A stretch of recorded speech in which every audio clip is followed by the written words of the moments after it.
আজকে আমি আর কোনো ইন্ট্রোডাকশন দেব না, কারণ মনে হয় না এই ভিডিওটার কোনো ইন্ট্রোডাকশনের প্রয়োজন আছে।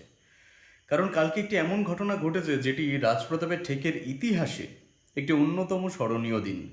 কারণ কালকে তারানাথের প্রত্যাবর্তন অর্থাৎ কিশোরী ও নিরুপমার বিবাহ অভিযানের তৃতীয় গল্প আসবার কথা ছিল রাত 10টায়, যেটি আমি রাত 10টায় আনতে পারিনি। যথারীতি কাজ শেষ করতে করতে রাত 11:30 বাজে, মানে 11:30টার সময় আমি আপলোড করতে পারি। এবং আপলোড করার পরে যখন কিছু মানুষ প্রথম 2-3 মিনিটের মধ্যেই আমার কাছে মেইল আসে যে গল্পের 3টি কপিরাইট পড়েছে ব্যাকগ্রাউন্ড মিউজিকে।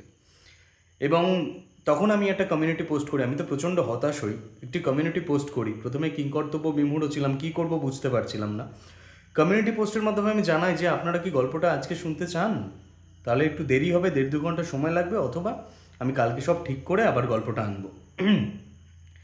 তা পোস্ট করার সঙ্গে সঙ্গে সেই কমেন্টে, মানে সেই কমিউনিটি পোস্টে অজস্র কমেন্টস আসে যে দাদা যত রাতই হোক না কেন আমি গল্পটা আজকেই চাই, আমরা জেগে থাকবো, আমরা আপনার সঙ্গে জেগে আছি, আপনি কাজ করুন, আমরা জেগে আছি, আমরা গল্পটা শুনবো, আমরা ওয়েট করছি।